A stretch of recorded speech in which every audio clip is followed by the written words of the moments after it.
Une dizaine de boutiques complètement ravagées par des flammes. Sous le regard impuissant des populations et des commerçants inconsolables, quelques bouteilles de bière sont encore visibles, tout comme ce plateau d'avocats. Nous sommes au carrefour Sam, dans le 3e arrondissement de Yaoundé.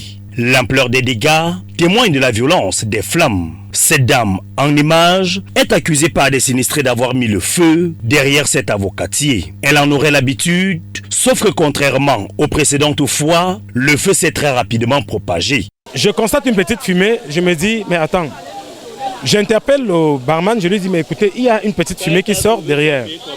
Hein? Il y a une petite fumée qui sort par derrière, il faut aller vérifier. Il va, il vérifie, il vient et me dit, non, il y a une maman derrière qui a l'habitude de faire la cuisine. Ok, nous sommes restés tranquilles. Mais comme mon heure avait hier sonné, je prends un billet de 10 000 francs, je lui donne, je lui dis, bon ok, j'ai pris 2 bières. L'heure pour mes enfants est déjà arrivée, il faut que j'aille chercher mes enfants. Il est parti.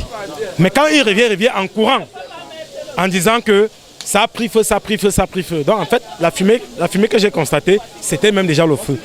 Le feu a commencé exactement vers 14h42. J'étais placé en face là. J'ai vu la fumée derrière l'avocatier.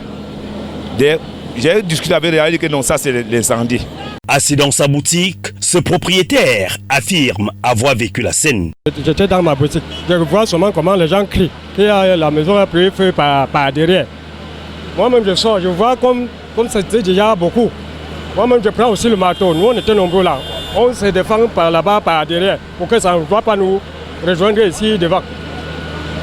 Je comprends comment les gens commencent à crier que c'est déjà nous attaquer devant. Face à l'impuissance des populations et au regard de l'ampleur des flammes, les soldats du feu sollicités arrivent avec un léger retard. J'ai pris mon téléphone, j'ai appelé pour voir le fond d'écran à quelle heure j'ai appelé. Les sapeurs m'ont posé des questions. Vous êtes qui? J'ai donné mon nom, votre numéro de téléphone.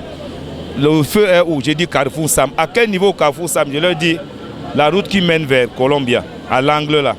Le feu n'était pas encore au niveau de l'avocatier là.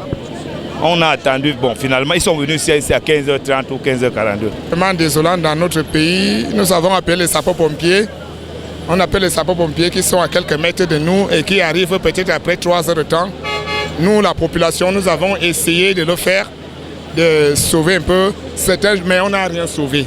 Pour vous dire la vérité, on n'a rien sauvé. Ils réussissent néanmoins à circonscrire l'incendie, empêchant ainsi aux résidences environnantes de subir la furie des flammes. Aucune perte en vie humaine n'est déplorée, mais des dégâts matériels importants. Au moment où nous quittions les lieux, les forces de maintien de l'ordre étaient à pied d'œuvre pour déterminer l'origine exacte de cet incendie qui plombe l'économie de plusieurs familles.